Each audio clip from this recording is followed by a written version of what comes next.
Right now, somewhere in the world, a mother is lowering her newborn baby into water. The baby's face dips beneath the surface.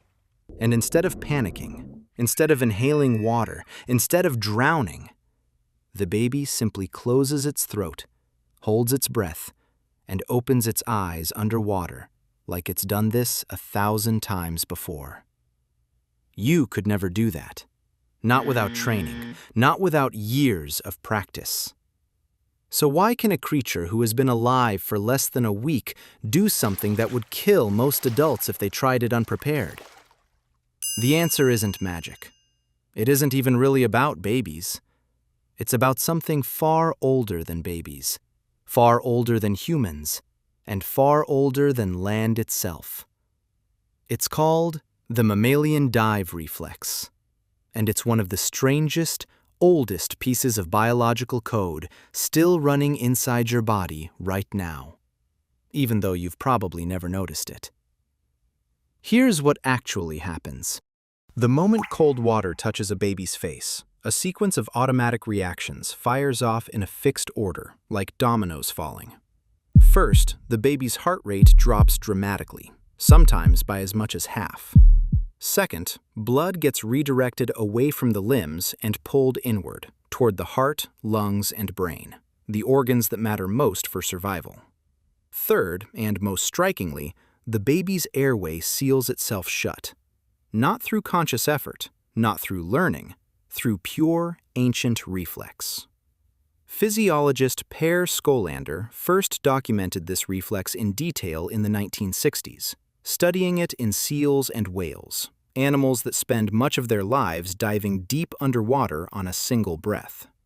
What Scholander discovered was that the same reflex, slowed heart rate, blood redirection, airway closure, exists in virtually all mammals, including humans. The difference is that in adult humans, the reflex is weak, almost vestigial. In newborns, it's remarkably strong.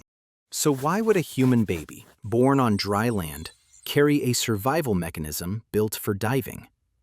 This is where the story gets genuinely strange. Some researchers have proposed what's known as the aquatic ape hypothesis, the idea that human ancestors spent a critical period of their evolutionary history near water, wading, swimming, and foraging in shallow coastal or riverine environments. The hypothesis remains controversial and far from universally accepted among anthropologists. But even researchers who reject it agree on one undeniable fact. The dive reflex is real, it's measurable, and it's strongest in the first 6 months of a human's life. There's a more broadly accepted explanation too. All mammals, including humans, share a common ancestor that existed long before whales returned to the ocean, long before seals took to coastal waters.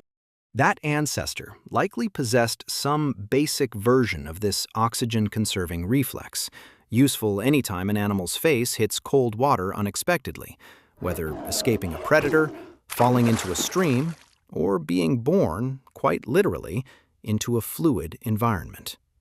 Because here's the detail that changes how you think about all of this. Before birth, every human spends roughly 9 months submerged in fluid. The womb is, in the most literal sense, an aquatic environment. A newborn's first encounter with water outside the womb isn't actually their first encounter with water at all. It's a continuation of the only environment they've ever known. Pediatric researcher Dr. Myrtle McGraw conducted some of the earliest formal studies on infant swimming reflexes in the 1930s, placing babies in water and documenting their automatic, coordinated swimming-like movements. What she found unsettled some parents and fascinated others. Infants younger than 6 months would instinctively hold their breath, open their eyes, and move their limbs in a primitive swimming motion the moment they were submerged. By the time those same children reached toddlerhood, the reflex had largely disappeared, overridden by conscious fear, by learned caution, by the simple fact that toddlers fall down a lot, and water becomes something to be wary of rather than something instinctively managed. This timing is not a coincidence. Reflexes that exist for survival tend to fade once they're no longer doing useful survival work. And for a baby who can't yet walk, can't yet run from danger, can't yet do anything except be carried, an automatic system that protects the lungs from water they might be dunked in, dropped in, or born in, makes evolutionary sense in a way that requires no exotic theory at all. Now here's where it gets relevant to you, specifically today. You still have this reflex. It hasn't vanished. It's just gone quiet.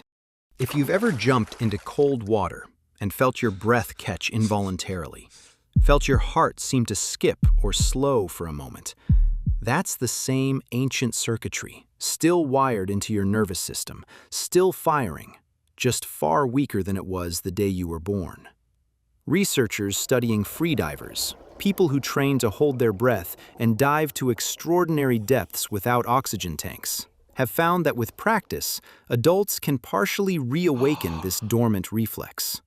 Their heart rates drop further than untrained swimmers. Their bodies redirect blood more efficiently. In a very real sense, elite freedivers are training their bodies to remember something they were born already knowing. Physiologist Erika Schagatay, who has spent decades studying the human dive reflex in both infants and trained adult divers, has described the reflex as a kind of biological memory, dormant but not gone, weakened by disuse but never fully erased. Think about what that means. Somewhere inside you, right now, is a piece of biological machinery built for an environment you left behind the moment you were born. It didn't disappear. It just stopped being necessary. And in rare moments, cold water, sudden submersion, extreme physical training, it wakes back up, just enough to remind you it was always there. This is, in many ways, the deeper pattern behind almost everything that makes you human. You are not a finished product.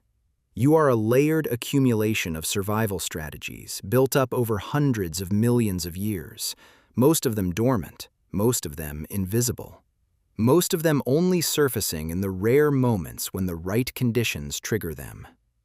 A newborn baby holding its breath underwater isn't performing a miracle. It's simply running code that's been there the entire time. Code so old, it predates humans, predates mammals walking on land.